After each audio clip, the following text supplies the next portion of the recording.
اعوذ باللہ من الشیطان الرجیم بسم اللہ الرحمن الرحیم وَلَقَدْ كَتَبْنَا فِي الزَّبُورِ مِن بَعْدِ الذِّكْرِ أَنَّ الْأَرْضَ يَرِثُهَا عِبَادِيَ الصَّالِحُونَ۔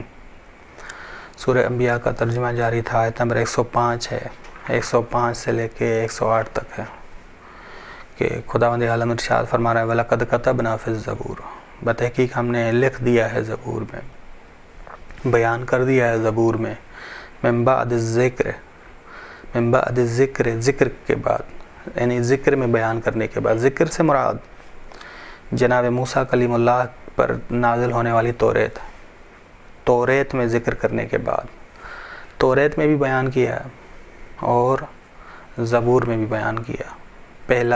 پہلی مراد، پہلی جو تفسیر کی گئی ہے ذکر سے وہ توریت ہے۔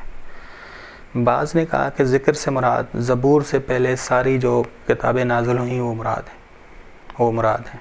بس وَلَقَدْ كَتَبْنَا فِي الزَّبُورِ، بتحقیق ہم نے لکھ دیا ہے زبور میں، توریت میں ذکر کرنے کے بعد، یہاں زبور سے پہلے ساری کتابوں میں ذکر کرنے کے بعد، زبور سے پہلے جو کتابیں ان میں ذکر کرنے کے بعد، اس میں لکھنے کے بعد زبور میں بھی لکھ دیا ہے ان الارض، یہ کہ زمین کے وارث صالح بندے ہوں گے، زمین کے وارث صالح بندے ہوں گے۔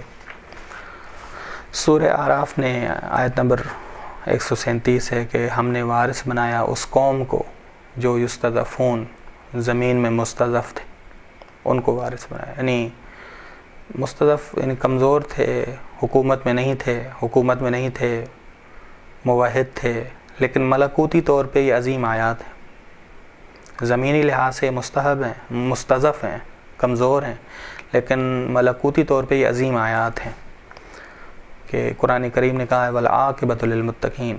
ہمارے ہاں عموماً ترجمہ یہ کیا جاتا ہے کہ بہترین انجام متقیوں کا ہے، جنت متقیوں کو ملے گی۔ نہیں، صرف آخرت مراد نہیں ہے، اس سے عالم دنیا بھی ہے، یہ عالم دنیا کا حساب و کتاب ہے، دنیا کی تاریخ کا اختتام الہی مردوں کے نفع میں ہوگا، یہ خدا کہہ رہا ہے وَالْعَاقِبَةُ لِلْمُتَّقِينَ، یعنی دنیا کی تاریخ کا اختتام الہی مردوں کے نفع میں ہوگا، عدل کا احیاء ہوگا روئے زمین پہ امام زمانہ کے ظہور کے ذریعے۔ زمین جو ہے نور رب سے روشن ہوگی کہ جان لو یہ زمین، خدا اس زمین کو اس کی موت کے بعد زندہ کرے گا۔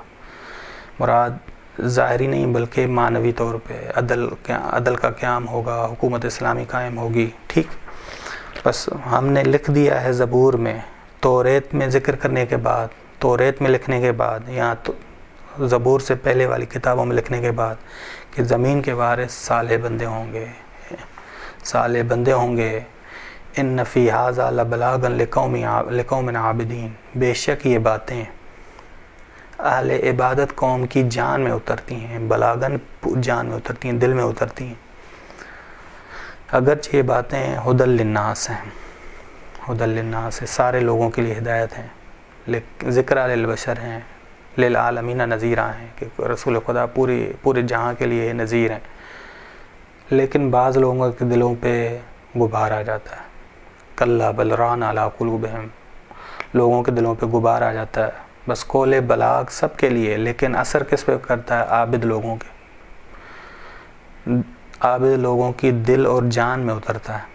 ٹھیک، اس وجہ سے کہا ان فی ھذا لبلاغا، بے شک یہ قول، یہ باتیں، قرآنی باتیں اہل عبادت جو عابد ہیں قوم، ان کی جان میں اترتی ہیں۔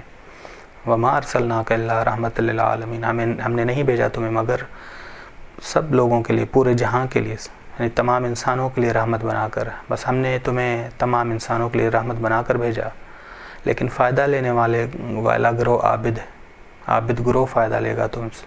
بس قرآن نے کہا فبما رحمت من اللہ، یہ خدا کی رحمت کی وجہ سے ہے کہ تم نرم ہو لوگوں پہ، اگر تم سخت دل ہوتے تو لوگ تمہارے ارد گرد سے چلے جاتے۔ فاعف عنہم، بس لوگوں کو معاف کیا کر اور ان کے لیے مغفرت طلب کیا کر۔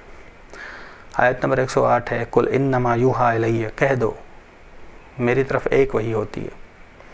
بس اساسی مشکل اس خطے کی توحید تھی، توحید اگر صحیح ہو جائے تو باقی اشیاء بھی ٹھیک ہونا شروع ہو جاتی ہیں، رسالت، امامت، قیامت سب ٹھیک ہونا شروع ہو جاتی ہیں۔